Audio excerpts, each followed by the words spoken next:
What's going on, guys? It's Tavixio here, and in this video, I'm gonna be talking about Fortnite Chapter 5. I'm gonna talk about what I like, what I didn't like, what I thought was alright. And if you guys wanna subscribe, you guys don't have to. If you guys just enjoy the content, you guys can subscribe and like. And please be sure to use code TypicalGamer when picking up the OG Chapter 2 Battle Pass. It's only like a week away. So let's get right into the video. So let's move on to the first thing. The first thing we were introduced to in Chapter 5, Season 1 was weapon mods. And now, weapon mods were good. And I say were because now they're not.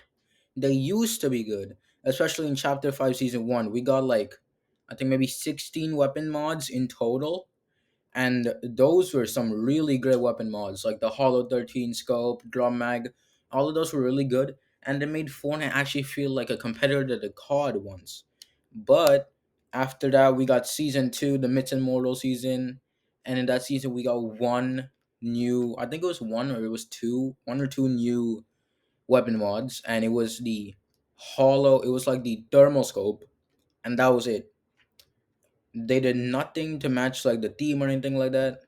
And then in season 3, we had no new weapon mods at all. And basically, just, yeah, no new weapon mods, no new introductions to weapon mods. And the part that really screwed up weapon mods for me were bunkers. Because it used to be you would land at, say, fencing fields or snooty steps. You would kill the boss maybe once, at maximum, first storm circle had closed. And then you would get your weapons by at least when the second circle started closing in.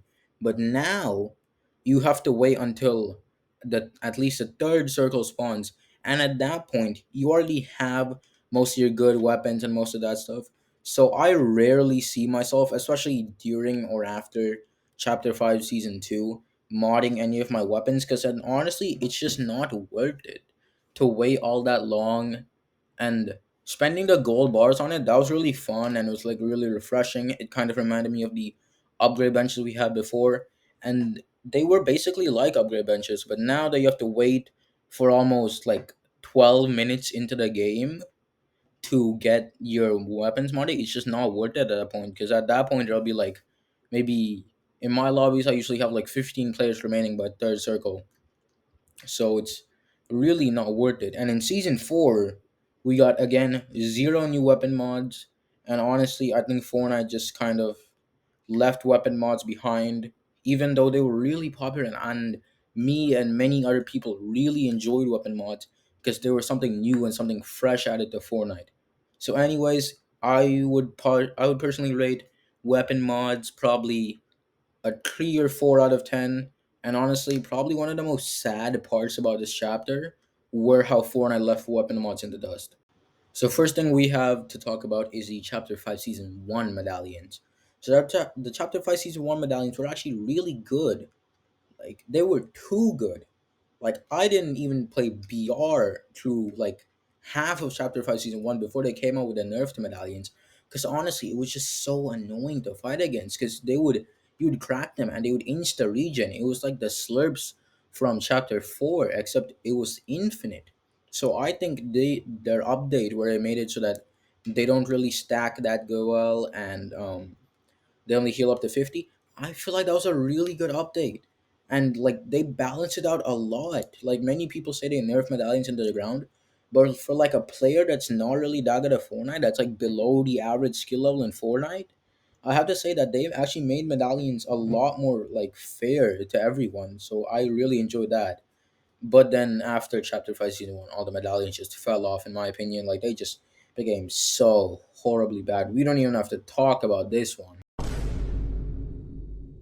So me personally, I would give medallions in Fortnite a 6 out of 10. They were pretty bad after Chapter 5 Season 1. Alright, now that we talked about some of the bad parts of Chapter 5, I want to talk about some of the good parts of Chapter 5. Some of the parts that I really enjoyed. So first of all, I really enjoyed the storyline aspect of Chapter 5. Because, I mean, after Chapter 3, Season 4, Chapter 4 storyline was just nowhere to be found. Like, the first season, You had a random thing about the Rift event, which didn't even correlate with any others.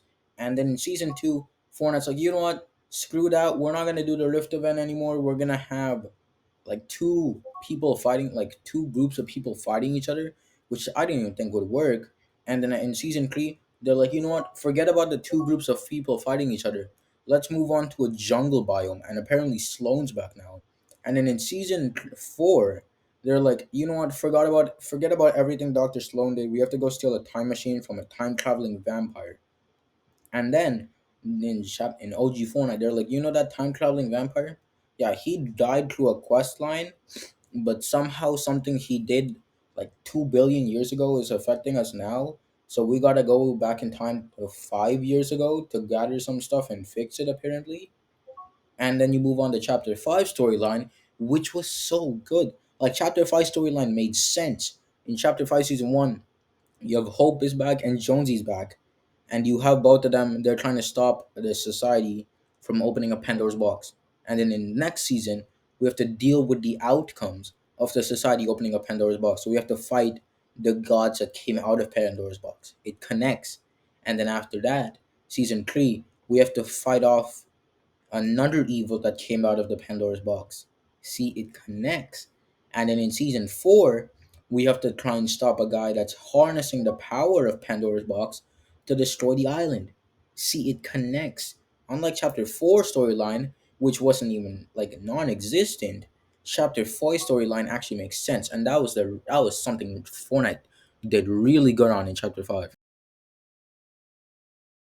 And now another thing we have to talk about, the Fortnite Chapter 5 did better in my opinion than Chapter 2, Chapter 3 and Chapter 4 are the live events. Like we had a live event going from OG Fortnite into Chapter 5 Season 1.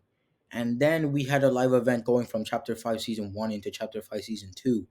And then we had a live event going in from Chapter 5 Season 2 to Chapter 5 Season 3. And then we had one going from season 3 to season 4. And then we had one in the middle of season 4. And we're supposed to get another one in a week, which has never happened before. Fortnite has never done two live events in one season. So this is the first chapter to do that. And they did it so well. They basically made the live event introduce four nightmares, which was amazing. Amazing. And I enjoyed these live events so much. Now people want to complain that, oh, it's a mini live event. Oh, just get into the game, and it's not that hard. They're just complaining because they can't get into the game, so they don't like it.